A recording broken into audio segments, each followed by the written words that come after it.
Hi, everybody. Welcome to It's a Mystery.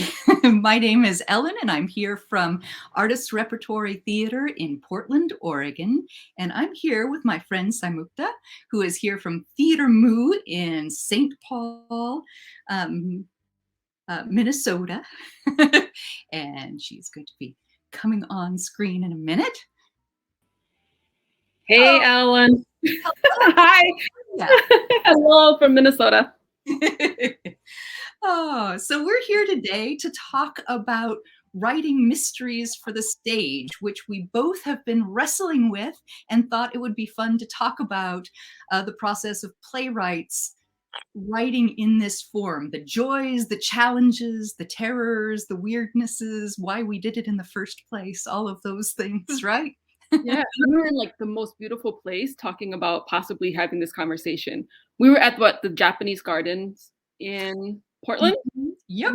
It was just perfect. We felt the ghosts. We felt breezes. We felt things, creeping up and making us want to talk about them. So Yes, absolutely. Well, we were just together in person. We were both Mellon playwrights, yeah, uh, hosted by our theaters in our cities. And when you came out to Oregon, I just had to see in person and have some time to ourselves to talk about writing and everything.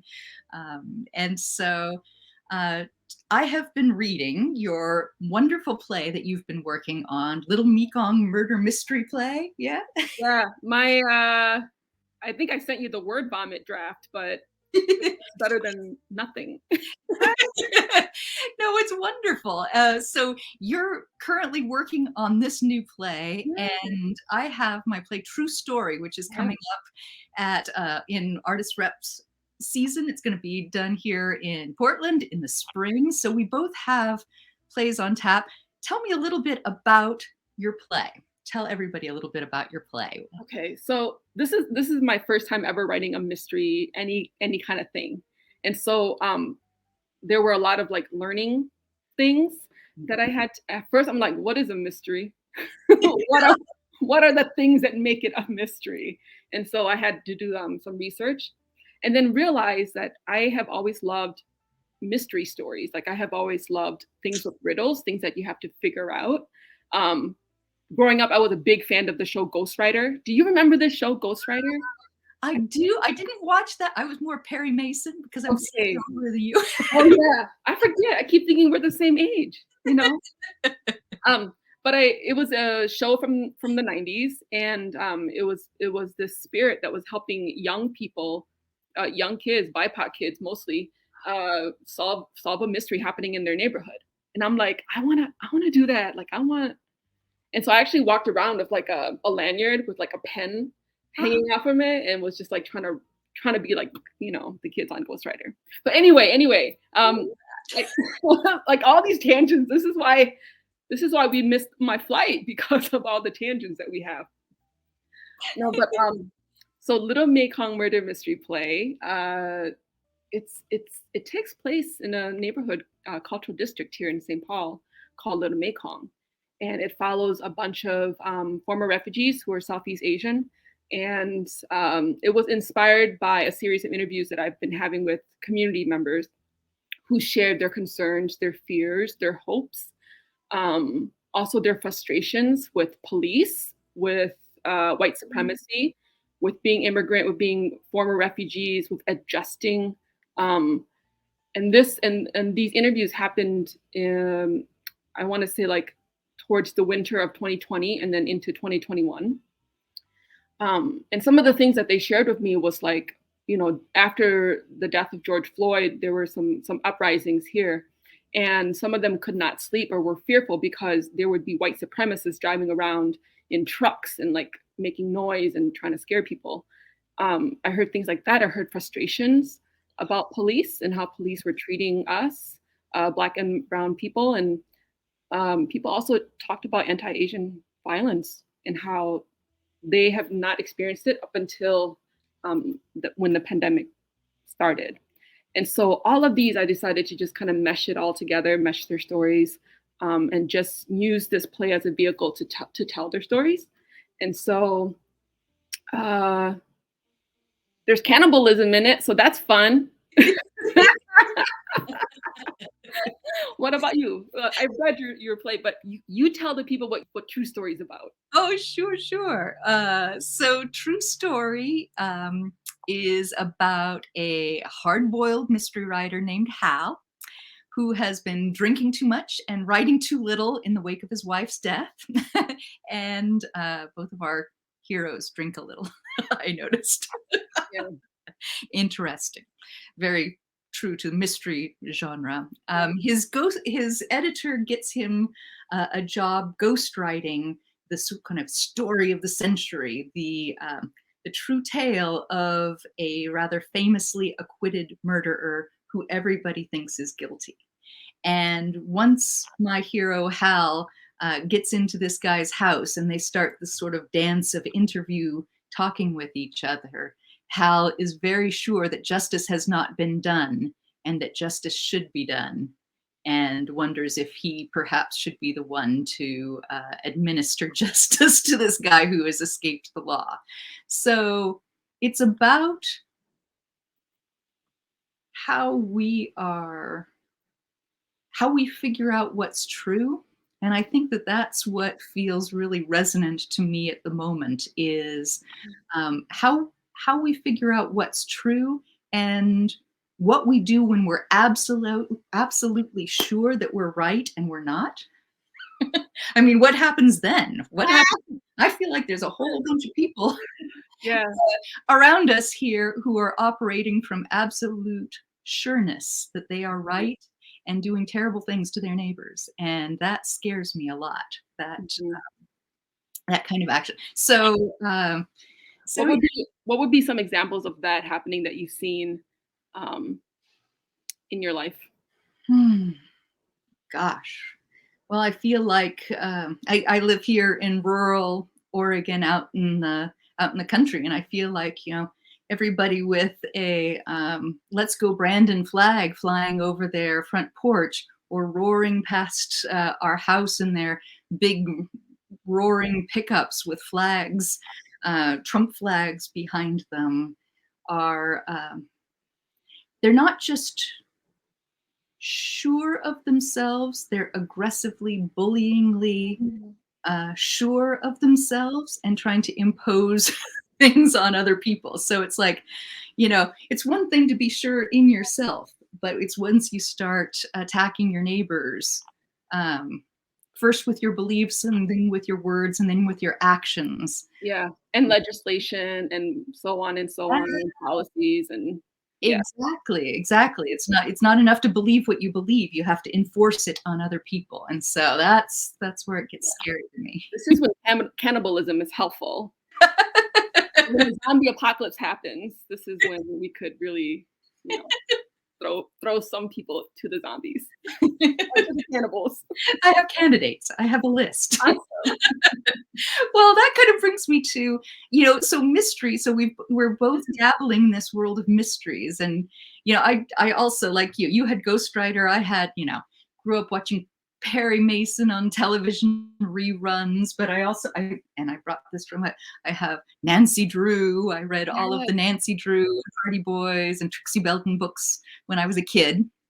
yes, Um, yes. so I was a voracious reader, and I was like, there's a good engine in a mystery. There's something like that. Something has happened. Something needs to be figured out, and that leaning in, it gives you a good structure for a story, whether it's in a book or in a play.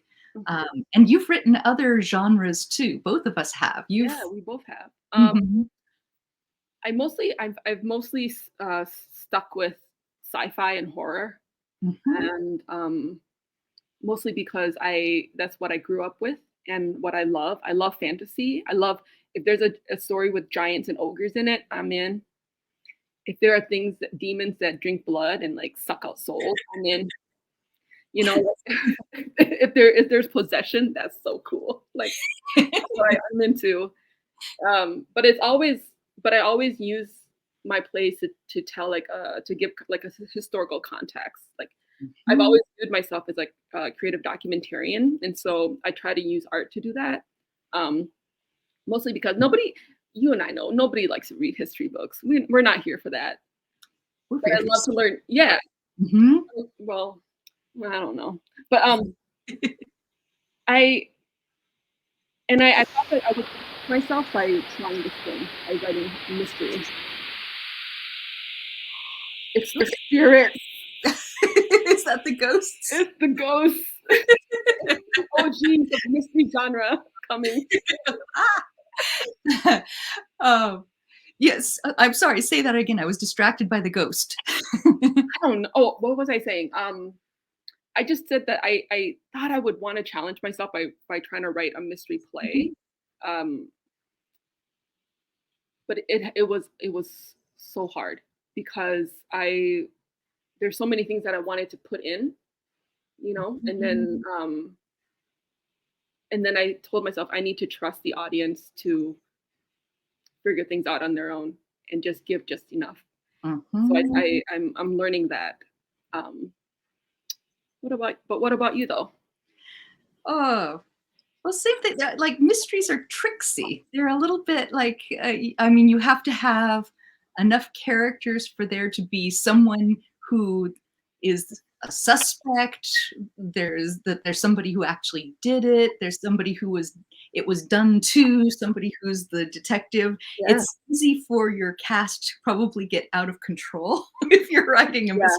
And I feel like the old school kind of Agatha Christie stories, like they had a cast of thousands, which is easy to do in a movie, but harder for the stage, right? Yeah. Um, and so, but at the same time, I feel like when we're writing plays, we have, and when we're writing plays now, today, we have all of the bells and whistles of s- modern storytelling so that things don't have to be the same old school form that they were, of something happens, somebody investigates, and the end is we find out. My story plays with time a lot, and Yeah, also it we does. just have narrative voice. We have people talking to the audience, Mhm. and then things happening in scenes as well. So we have Did quick question, did you set out to do that? Like, to do all of that, breaking the wall and, um well, I don't ever think that I do things on purpose. It's like it's the idea for the story comes to me, and then I just follow how it wants to go. But this felt a little bit tricksy by the time I got to the 3rd scene. I was like, "Oh, all of a sudden I need to be from a different time period and somebody else's perspective." And I actually ended I wrote the frames last or close to the last. And because I wasn't sure that I needed to go back that far. So like the framing device of that we start with the girl and that we end with the girl and then we get the detective at the very end. Yeah, it's like I don't want you to give it away either, but, Hal, he's the main guy, right? But then I kinda liked it that he wasn't the actual hero in mhm. this in your piece.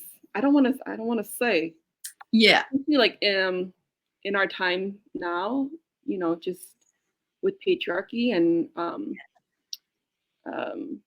just men thinking that they can do what they want with, you know, Mhm.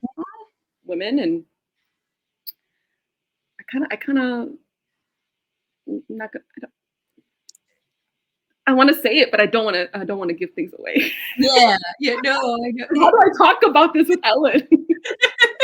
He's he's like, agency, like his power in the world is like he's wrestling with his ghosts, with the ghost of his dead wife. Yeah, He's wrestling with what he failed to do, and then he fails to take action again, which is actually the better thing. Like, it would be bad if he had, like, but it's, when is it right to take action, and when is it better to step back? We should learn to step back sometimes, some that's of a us. that's a great way to put it because he came through when he had to at the end. Mhm. Yes. Yeah. Oh, can we talk a little bit about a sense of place? Because, like a lot of the mysteries that I love most, the works of like Mosley in his Walter Mosley in his Easy Rawlins novels, or I don't know, uh, Anne Cleeves and her Vera stories, like the sense of place is feels. Ellen, I don't know any of these works. Love those mysteries, but there's a million mysteries. Well, I don't know Ghostwriter. I mean, I know of it, but I don't know it. But like the sense of place Mhm. is a character in itself, and you Yeah. are really doing that, bringing together a place and people with your the people who live there and the things that are going on very present tensely in your story. So, could you talk about like the sense of place in your story? Yeah. I like to write about places that are near to my heart, Mhm. and about people that are close to my heart. And that place is St. Paul, and those people are Southeast Asian, mostly former refugees. I think Mhm. not a lot of us, especially in American theater, there aren't a lot of plays out there that are about Southeast Asians, right? Mhm. And if they aren't, sometimes they're not written by Southeast Asians, they're written by others. Right, right, right. And so as a community, I feel like we are so sick. Why am I speaking for everybody? Me. I'm the spokesperson for all the Southeast Asians. No, um, I'm just getting sick of being like researched by like anthropologists and like by just by people who are curious, and then they go and they sometimes misinterpret or inform people, right, about who we are. And Mhm. so it was so important for me that this play was written about my community and that it took place in my community. I wanted it to be very specific. I wanted it to be very specifically Little Mekong Cultural District in St. Paul, right? Mhm. Um, because then it makes it super authentic. Yep. And and what we experience here is very unique to us. Um, People are amazed that we have legislators who are Southeast Asian, that we have people who are city council members, school board people. We have tons of nonprofits run by Southeast Asians, and it's it's incredible what we have here. But we also have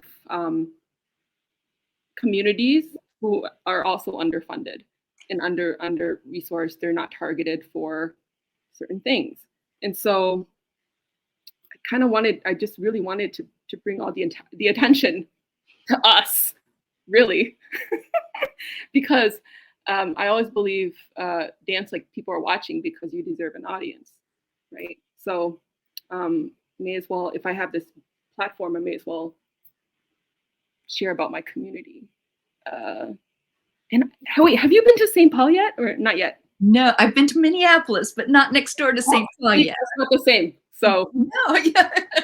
and you never crossed the river over to us to St. Paul? I want to come. Okay, summer 2023, you're coming. There we go. There we go. Yeah, I yeah. want to see all of the things, especially the night market scene that you write is so wonderful, and also your writing is so funny and surprising. So I Thank feel like you. you bring all of this, uh, all of your talents to bear on this mystery genre, and setting it in your community made me lean in because I wanted to go there. I wanted your characters, your detective to take me there. Why a woman detective? Well, Was that I mean, they're based on real people. Like, Mhm. some of the stuff that's in the play, community members have said out loud. And so I'm just like, "Can I steal that?" And they're like, "Sure, I'll take it." And so I took it, Mhm. but, honoring them. No, the detective in my story, she's Hmong. She's American. She's also been a failed detective, and so she has a lot to prove. I love these underdog stories, like, and then you see them grow as the story moves on, and grow as they get new information. They grow as they engage with people in their lives. But what's unique about her is that she is the daughter of the second wife, and Mhm. so it's this family that practices, well, just the father. He's the one who's practicing polyamory, like, or polygamy, right? But she's shunned in all these different ways. She's shunned. She's been shamed as a failed detective. She's shamed as the daughter of a second wife. Like, oh no! Mhm. And so she has so much to prove. And so luckily, these deaths have been happening in Little Mekong for her to prove herself. Um, and I think also, like, many cultures, I don't think just Southeast Asian, Southeast Asian cultures, but I think just like cultures in like across history and geography. I think men have just always like rules, and men have always, pushed us around, um, took things from us, and kept things from us. And so it was so important for me that my hero, is a woman. Yeah, yeah. I like her instantly. No, okay, good. Oh, I do. She's wonderful. Detective Vang. Vang? Detective Zhang, yeah, and Yeah. she's based on my friend. Oh, she's not. And you play with the conventions. I love how you play with the conventions. So, like the trench coat that she's wearing, and then the switching out with the fanny pack. May I say that? That's towards the beginning, but it's so funny, and it's so like this is going. It makes it real and fast. Like the Yeah. conventions of mystery, but you're playing with them, and this is live. She is new. She is a new character. Yeah, she also wants to like be viewed and be respected, right? Like she feels like if she puts Mhm. on this cloak, that she will be accepted into this world of like what is it called, detective world? I don't know, Mhm. crime solving world. Yeah. Um, and that it's the same with like her being the daughter of former refugees like coming to America and having to put on like a cloak to like to be accepted and to like present in a certain way, because I feel like what you put on and when you go into the world, that's how people treat you. They Mhm. treat you different. um I hope people pick that up. I don't know if they will or not. I didn't want it to be super explicit. That was the other thing that I told you. It was so challenging for me to like decide how much do I give away. Ah. um how much should these clues be like explicit? Mhm. uh how do you work around that for you when you were writing true story? Oh gosh. Well, I played a lot with the convention of uh, people interviewing other people. Mhm.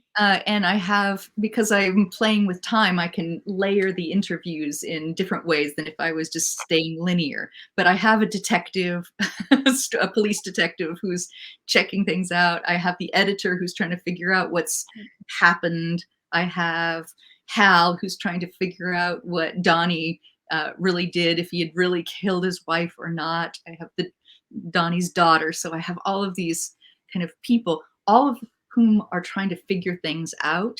And everybody is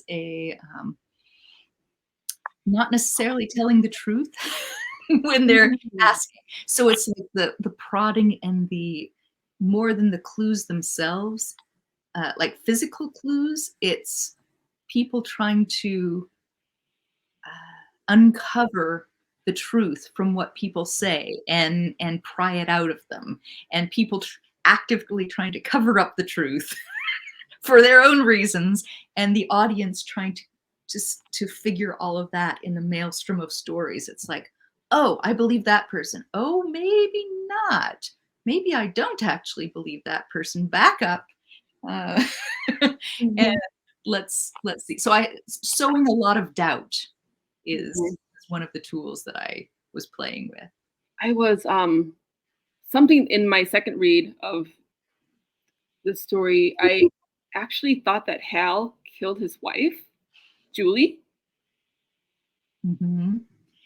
He didn't, he feels he feels guilty for it. So it's like his Mhm. guilt is all over is all over the play. Is all over him. He wears it like a coat. His Mhm. guilt. He was the two of them were he was drunk, so she was driving and they were carjacked. And he couldn't save her and Was that feels the truth? that was the truth. That Okay. was the truth Okay. about his wife's. Okay. Donnie's is another story, and I'm going to leave Yeah. that a mystery. but for Hal, he's that's why he's drinking himself to death. That's why he's incapable of writing. And I think the prompts for writing things you talked about, like what was happening in your community. But when I first was writing this, I wrote it simultaneously with a play called The Gun Show, which was very personal story for me, and it was kind of about uh, well, guilt more than redemption, perhaps. Mhm. Mhm. Of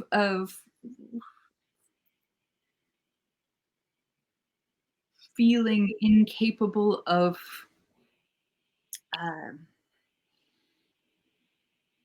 or unworthy of being forgiven for something that you have done or failed to do, for people in your lives who you've saved or failed to save. Um, Mhm. it's not always what we do, but sins of omission, the Yeah. things that we fail to do to help or save each other that shake us, shake the foundations of us. And I feel like I was writing um, this fictional version before or around I could write the true version of it. And true story is in no way a true story. It's nothing to do with my life. But there's a lot of me in Hal, even though this hard-boiled whiskey drinking detective looks nothing like me on the outside, but perhaps the stuff going on in the inside Mhm. Mhm. was. So I Yeah. guess we write where we are. That was part of my impulse, I think, actually, for us having the conversation was that I don't think either of our mysteries are just mysteries. They're not. They Yes. are. There They're are other things that we're interrogating, right? yes, Like, yes. within our communities, within ourselves and our families and, society. Um, I don't think I've made a bullet list yet of all the things that I'm asking questions about. I think Mhm. sometimes I'll reread a scene as I'm working on it, and then a question pops up, and I'm like, "Oh, that what I was asking this whole time?" Right, Um, right. so then Surprises us, right? and I'll be like, "Oh, copy and paste. Let's play around with this and see where that goes." Um, which is partly why this play has taken so long to write because I keep wanting to play. I keep wanting to see what this next thing will lead me to. You know, Mhm. like clues. Like what would it lead you to? Um, but I know I got to get done because So somebody can do this so I can see your play. ooh, yes, yes. Um, I'll make sure. I'll make sure. I'll make sure it happens. I'll make sure it goes up somewhere. it's got to. It's wonderful. And I know what you are saying. I get what you're saying about things taking time. Plays take the time that they take. Sometimes they're fast, sometimes they take longer to uncover because things are still happening in the world that are affecting the story that you're telling sometimes, or you're discovering things layer by layer, step by step, and the play is taking you to the truth. Right. Because as a person, you can't be unaffected by what's going on in the world. And so that totally like shapes how you engage with the piece again, Mhm. especially if it's like a work in progress. What is something what's been a play that you've worked on where you're just like, okay, this keeps changing and I need to because of you keep getting impacted by the Mm, world. the world. And then from A to like what it is now, it's completely changed. Phew. Well, the play that I'm working on with Artist Rep for my Mellon, I mean, kind of uh, is a big political play. It's called The Great Divide, and it's about what's happening in America now. And I can't keep up with what's happening in America now. It's terrifying what's happening in this country politically and between neighbors. It feels like the Civil War and has for the last uh, 6 years at the very least. um, and it was interesting to always feel like I'm circling a play. I'm circling around it, trying to figure out what form does it want to take. There's a story here. What does this want to be? And as I circle, things continue to happen. Like January 6th, the when that happened, it was absolutely terrifying. But it also felt like, oh, this is the part of the story that was missing, that I could feel was in the air. But now I understand where my story was going, and now I can look back and put all of the pieces together because it's that present tense. Uh, it's scary to be at sea in your own story sometimes, but I try to trust it. I try to trust that, you know, I I started this for a reason. There's something here, and I'm not going to push it. I'll change gears and I'll work on another play, and then I'll come back to this, and then it will come back to me. Yeah. Before we go forward, I just want to invite if anyone out there who is listening would like to ask us any questions about our mysteries or writing mysteries or anything like that, you're welcome to do that in the chat. Those questions will filter to us. But yeah. Question for you. Mhm. In your process as a playwright, do you at all or often involve community members at different levels of development? Like, Mm. do you have like a word vomit version and then you go to the community, you're like, check it out, y'all. Here's what I've got so far. And then they give feedback. I like Mhm. having readings early on, and I don't mind having readings of like, oh, I have 20 pages, I'll have a reading. But usually they're more kind of in-house with other writers. The most community-based that I've ever worked has been with Gun Show, where we um, kind of built in a conversation with the audience after every performance to talk about guns in America and people's personal experiences with guns in America. And that was huge and tremendous. I went across the country with that play and had conversations with all kinds of people in all kinds of places, and it was sometimes terrifying, but very exciting, to be that close to the audience while they were wrestling with the story that we all experienced together. Because I went with the play, I was together with it. But it seems like when you're writing, you're more embedded generally than I am in the community. Is that for all of your plays, your zombie plays, and is that right? Talk- Yeah. I like to steal my community's ideas. I'm just kidding. I'm kidding. No, but no, I'm kidding. I genuinely love being around my community and just having conversations with people. And uh, a lot of my stuff, they're informed by um, community members, especially survivors. You know, their experiences and their stories. Uh, Mhm.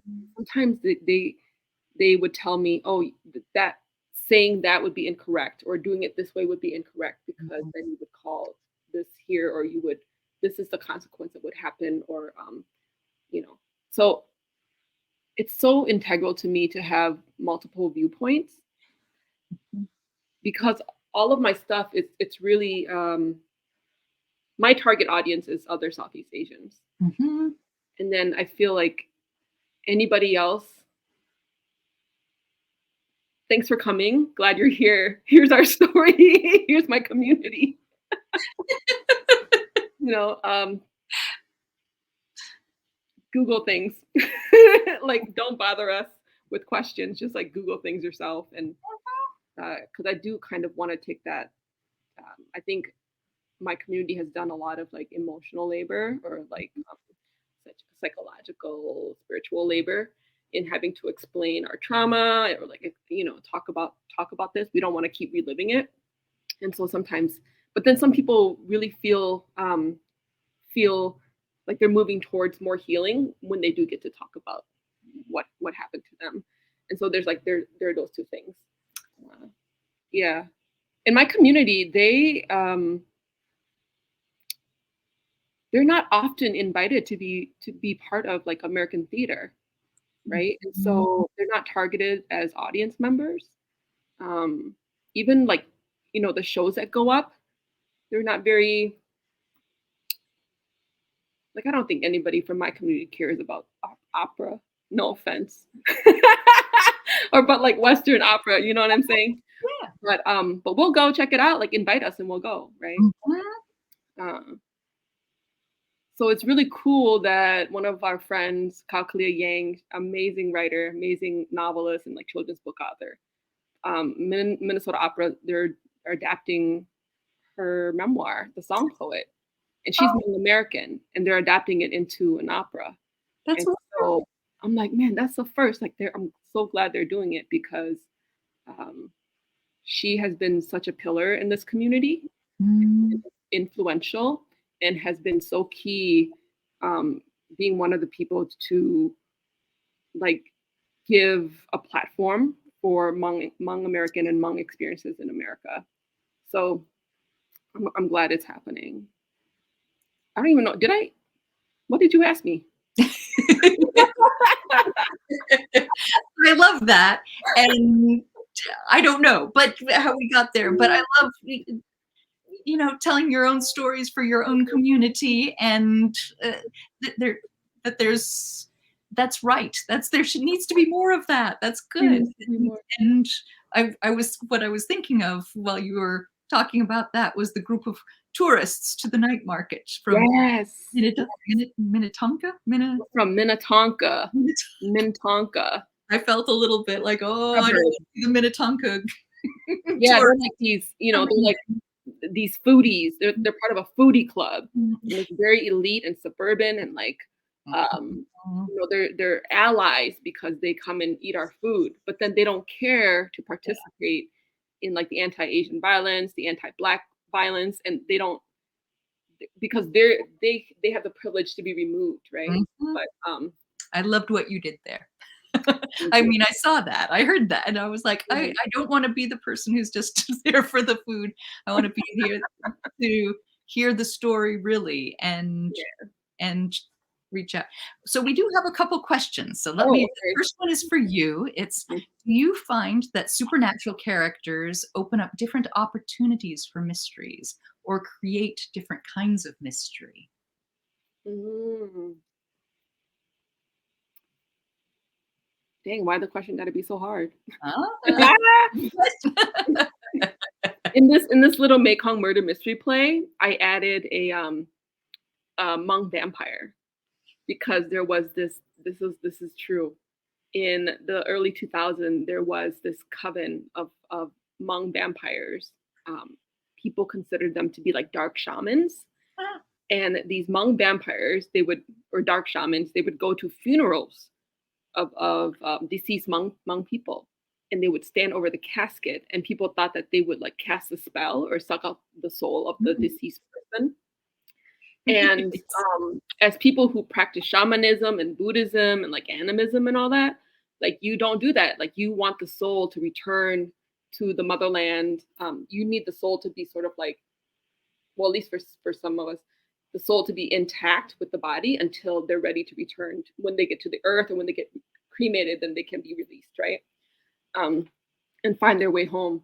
But people were so freaked out in the early 2000s because of these Hmong vampires that were roaming the streets. And people, even gangbangers who were at the funeral, were afraid to like confront them. And these are gangbangers that would like fight at soccer tournaments and like at temple parties. And they were scared of these dark shamans. And so I feel like there's so much that we don't know about these supernatural entities, and maybe Mhm. we give that to them. Maybe they're not, but we give them all of this, I don't know, like power. um we prescribe it to them, and um, I feel like we could get away with more when supernatural characters are introduced in our stories, and we can get away with, I don't know, crafting the world a certain way, um, and people just like go with it. This is Yeah, why, yeah, this is why I love fantasy, right? Like, me too. I have ghosts in my plays.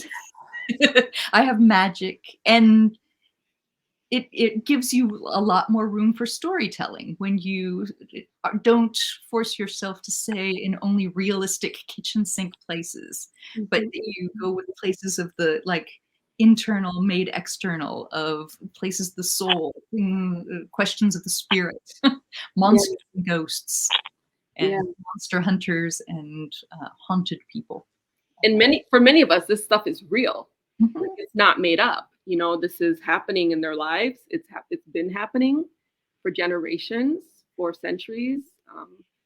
And so I also want to honor that too. You know, that part of um, our society, our communities. Yeah. Love that.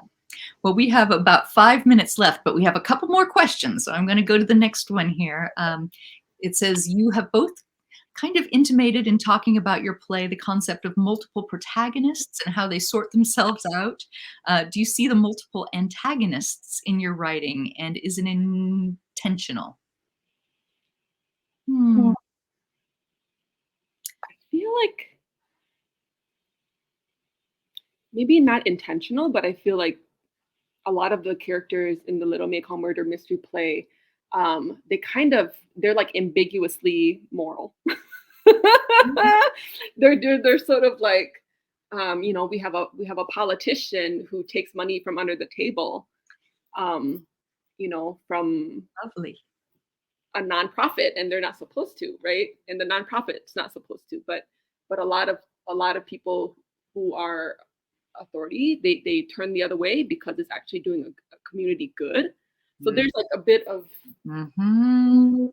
I think a lot of it isn't unintentional, but it just feels like we all have these two parts of ourselves, right? What Yeah. about you, Ellen?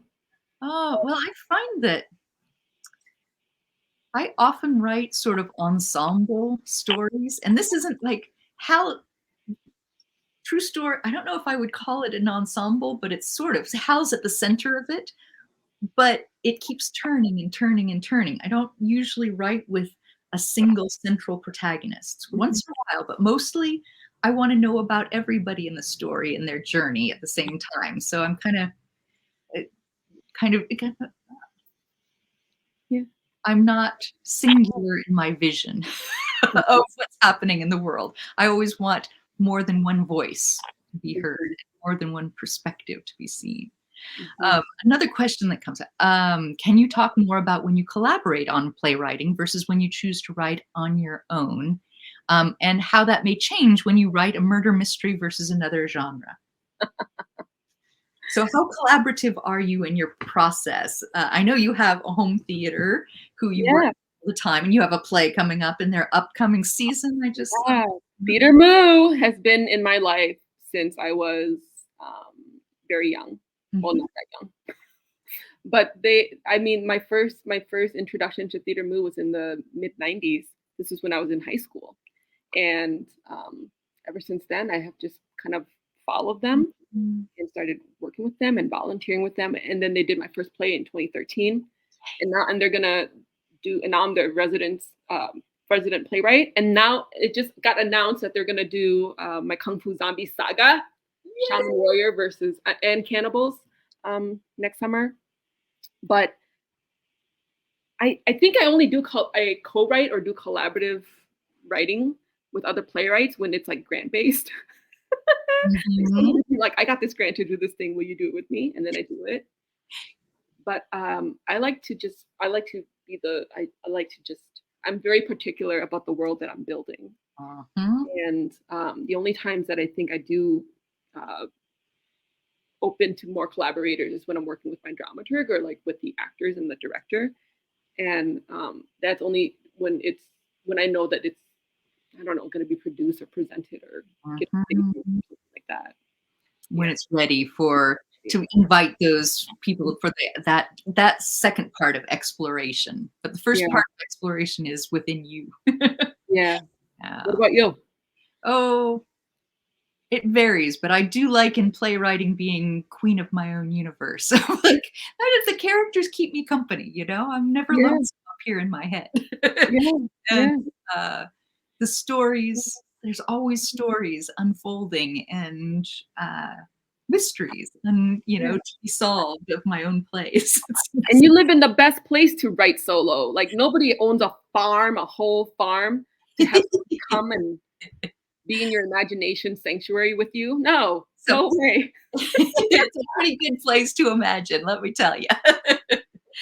Oh, well, my friend, we are at about a time. And so, gosh, it was such a joy to read your play. I so want to see it come to life because it is rich and moving and urgent and specific in all the ways I love the plays I see to be. So Thank you. hope to see it soon up on stage when you're ready and it's ready and all of that. Yeah, me too. Do Thank you you. have any last things that you'd like to share about writing mysteries on Um, stage? I don't, other than to tell people to follow us on social media Mhm. and to subscribe to the newsletters of our parent theaters. Is Artist rep, Peter that what Moo. they're calling them? Parent theaters? I don't know. Sure. Or sugar daddy theaters? I don't know. Sugar parent theaters. Absolutely. Yeah, but I've had such a great time chatting with you today, Ellen. Thank you, and this is fun, and we hope, you'll come and see our upcoming, shows, in the seasons ahead, and thanks everybody. Ghosts are back. The ghosts are back. Well, that's our sign. Thanks everybody for coming. Bye-bye now. Bye, everybody.